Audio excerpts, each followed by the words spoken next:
Porque não somente que nós visa, diz que nós tira uma promessa, nós vamos aumentar a entrada de nos pensionados, e maneira outro partido avisa, de desesperação, nós vamos fia a placa, ou nós vamos usar o fundo que tinha agora que de reserva de diferentes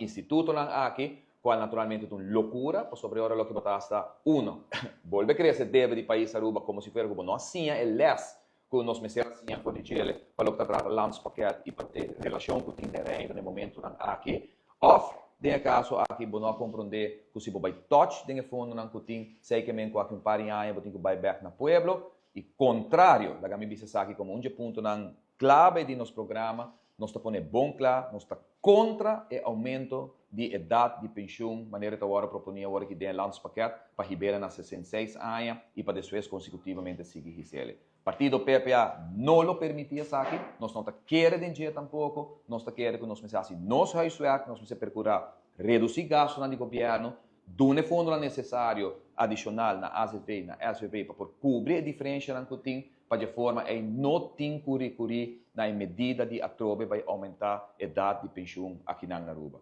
Mesmo custa conta, prima, mas é o último recurso que você faz e usa para opor nos pensionados uma entrada mais justa, mais pegada e mais realidade, mais real pegar no custo de vida que nós temos no momento que é bastante mínimo, você 7 metas que nós põe que nós queremos nos pensionados, para dar nos pensionados na remédio na back, remédio na mester para malestar crônico, para malestar de larga duração, maneira que nós avisa que me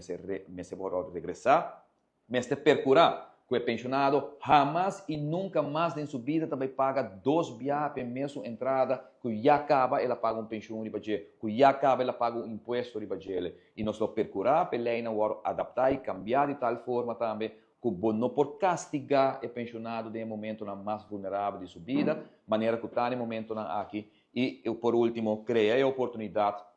para nos pensionados não poder decidir, que se não que seguir trabalhar pouco mais depois de 65 anos, naturalmente isso significa que está parquear, e pensão e não cobra mais pensão, ora não vai mais lá, mas também cria a possibilidade que você vai ter mais prometer, que se você sente pouco para cansar e você cobra pouco menos de hora de pensão, mas está queda na aba e hora que você faz outro trabalho que naturalmente pode ajudar a dar entrada.